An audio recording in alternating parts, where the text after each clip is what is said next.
I wondered how close those two worlds are coming, and whether there will be a day when you don't have a UGC. I think that's quite possible. I think that's quite possible. I mean, I don't think that day is immediately around the corner. I think that's a realistic scenario. I think probably what might well happen is that we become an increasingly slimmed down, increasingly kind of, you know, cutting edge, early adopter kind of testing stuff out, core, really pointy headed, geeky kind of operation, rather than a core news function. Because I think increasingly these are the kind of tools that every competent journalist needs to have.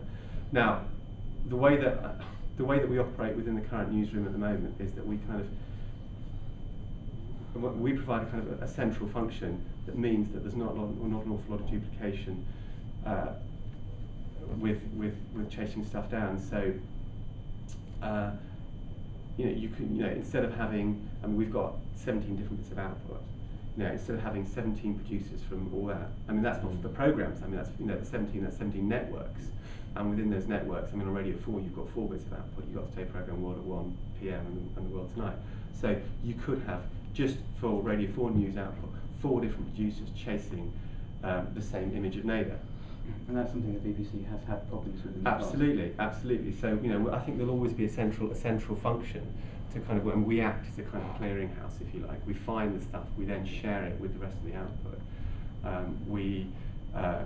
We provide increasingly a kind of a rubber stamp to say this is okay to use, this isn't okay to use. And we found, for example, during the Iranian election, the Iranian story, that some of the agencies were going to exactly the same sources as us, i.e. YouTube,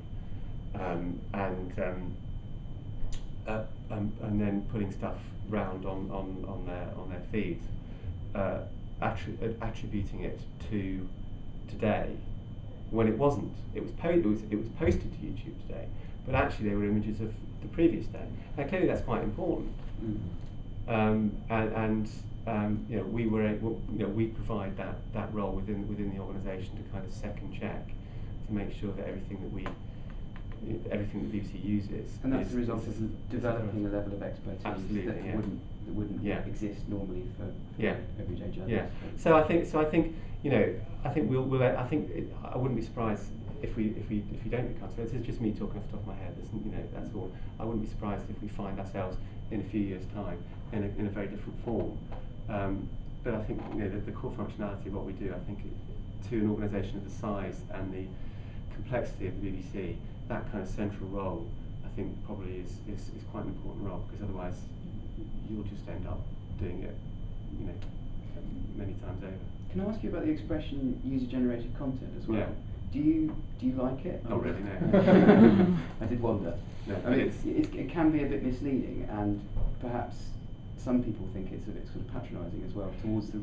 I think there's lots of flaws with it. Yeah, it is a bit patronising. I think it's a bit cold and a bit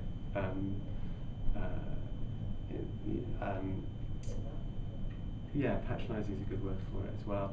I think it's very. I don't think it's a particularly precise term either. I think within that there's so many different gradations of engagement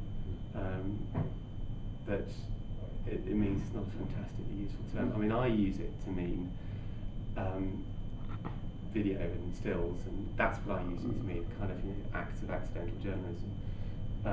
But many other people use generated content to cover the whole gamut of everything from have your say comment to the Zapruder film. Yeah. And I think that's not terribly helpful, because I think while they are all connected and they are steps on the ladder, they are still very, very different things.